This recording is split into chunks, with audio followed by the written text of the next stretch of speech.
Amanda here. So I'm just editing this into the beginning of the video. So I shared a tutorial on how to make these, I'll explain in a moment. And I used wax melts and a seal, and it didn't turn out brilliant, as good as I expected, although you still got the tutorial. So I just wanted to edit in some different variations of what I came up with after I'd filmed. So here was my wax melting. You can see I wasn't really pleased with it, so I just stuck a mother of pearl button over. And then this one I used lace and another vintage button, and then I remembered I had this tiny little lace here, and so this is my favourite. So I've added that front and back. You'll understand why when you see the tutorial. And what these are page markers.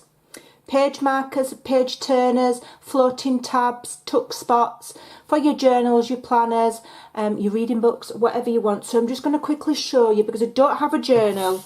They'd never stay in my possession long enough to... So here's, say this is a journal, okay? This is my vintage copy of the Edwardian, Diary of an Edwardian Lady, whatever it's called. So they hang on the top like so, okay, and so you can scatter them throughout your journal at varying stages, and they are absolutely beautiful. You can also put them on the side. The way they're made, they will stay, okay, and it is so simple, you're not going to believe it. So get comfy and I'll show you how these are made. They are brilliant for using up your scraps. Get your stamps out, get your scraps out, and get creating these. They're fantastic. Like I say, floating journal tabs, page turners, you can use them as tuck spots as well. Okay, so they're very, very versatile. Alright, I'll stop waffling, let's get crafting. Hello everyone, so today we're going to make a really quick and easy project. Now I made these years ago for a different purpose, and it just came to me today. Oh, I bet with those would be fab in journals. So what these are floating page tabs, page markers, page turners, perfect for your journals. Use them as a decoration, use them as a page tab, use them as a page turner, journals, planners. Put one in your reading book. They're perfect. So I'm on a mission to use up some of my old papers. So today I'm using Lost and Found, and it's called Ruby. It's ancient, but it's lovely, lovely. It's quite decent quality. It's nice and thick. You want a decent quality paper or book page, or use what you've got. You don't need anything specific. It doesn't have to be cardstock, but it needs to have a little bit of stability to it. So what I've done is I've cut some strips to, I think these are 1 1/4. Let me just check. Or are they 1 1/2? 1 1/4. Okay, and then you want to cut them to 5 inches. Okay, and I think I've cut my strips to 10, so I'll get 2. Yeah. Okay, so I've just picked an interesting paper. And then I've picked a corresponding nice coordinating paper there with some red and a bit of sparkle. Now I'm using my tab punch. Okay, this is a tab punch. It's called a whale tail because that is the style of the punch. This is not a whale tail, this is a tab. So it's called whale tail because that's the style of the punch, just in case anybody ever got confused, because a lot of people just call it a whale tail shape, and it's not. It's a tab. It's a page tab. So if you can't get hold of this, have a look on AliExpress, wherever, and just put in page tab. That's what this is. Okay, right, so, and then you want to cut either vellum, okay, and now I don't have a lot of vellum, or what will work just as well is tracing paper. Okay, just vellum's thicker, tracing paper's cheaper. So this is more budget friendly, you can use either. And I've cut them to 1 1/4 by 2, I think, or 1 1/4 by 2 1/2, sorry. Because when you fold these, we're going to fold them in half, that's then 2 1/2. So I've cut them to 1 1/4 by 2 1/2. I'll get a grip in a minute, don't worry. Okay, so then what I've done with the vellum, and I've done it on tissue, I've just grabbed a heap of old stamps have a look in your crafty hoard, okay? This is a use your stash project.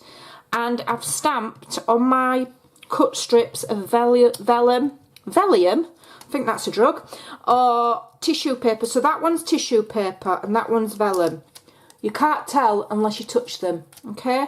And the ink that I've used is StazOn, just because on vellum and on tissue it'll dry faster.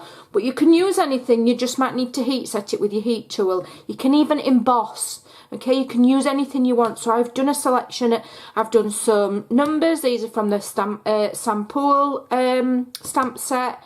These are from some old Stampin' Up ones, these are, and these are Tim Holtz, okay? So then what you do is grab your piece of folded paper, grab a ink tool if you like the inked look. Okay, I'm going to ink mine because I want a vintage look. Alright, front and back. Okay, I'm going to ink my tab. Front and back. And then we just need a stapler. These are so fast to make. You can make heaps of them and they're brilliant, and it's a really good way to use your stamps. I mean, you don't have to stamp words, you can just use a background stamp that'll look nice, you can do what you want. So let's just use any for now. So I'll fancy this 1904 one. So I'm just going to layer that on, I'm going to centralise it, okay? And then I'm going to put my tab over the top, centralise it, okay? And then we're going to make it sure it's straight-ish, okay? Now it needs to be stapled rather than just glued, because that's what's going to give you the tightness to use it as a page tab. Okay, if you just glue it, I'm not sure it'll be the same, but you could try it. Okay, now you could put a sentiment across there, a bit of floral embellishment lace. What I'm going to do is try not to burn my craft room down, and I'm going to actually put a wax thingamajigger. We'll see how it works, because I'm not really proficient at this. I'm not sure how long it's going to take to melt, or whether I'm going to set the smoke alarms off, but you know, it's all good fun. So yeah, you can do whatever you want, but the fact that you're using tissue or vellum means, you know, you've got that kind of a opaque look going on, so you can see the layers beneath, which is always nice. Come on, melt, I haven't got time for this. Can you put these in the microwave, do you think? Let me put it closer to the flame.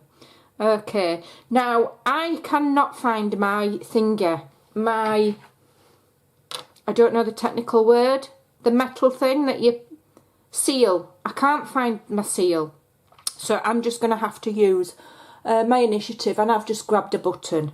Okay, a fancy button. Is this melted?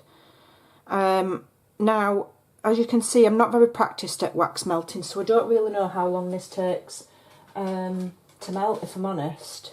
But let me just have a look, see if those are melted. Needs a bit longer. Needs a bit longer. I would really like to practice with using just a normal candle. I might go to my local supermarket and see if I can get some red candles. Because I mean, that's all they did in the old days, isn't it? Is use normal candles. So then I'm just going to pour that over where the staple is.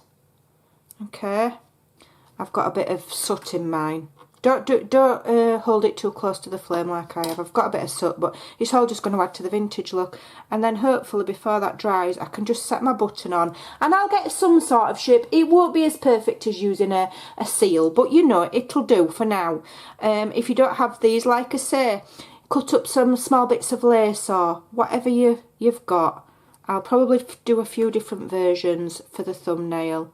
Okay, and then you can release, and you've got your lovely wax seal. I think that's really cute. And then obviously you can, if I just grab this project, try not to get soot in your wax like I have. I mean, we want vintage, but that's a bit ridiculous. So then you can put them obviously over the pages of your journals, for example. Let me just get it so that it's just one page. You could have them in pockets. Alright, and it will just sit there because it's nice and sturdy. Okay, let's have a look. Like that. Alright, and then you can use them like a paper clip as well. And tuck things underneath as well, because you've got that sturdiness of the staple holding it nice and tight. So there's a lovely idea for you. If you have a look at the picture of the video, I will have done several different ones to give you some ideas. So yeah, there you go. I hope you enjoy that and see what you can come up with. I'm sure there's 101 variations of how you could decorate these and make them look a lot better than mine. But there's the idea I thought I'd share. Take care, and I'll see you soon. Bye.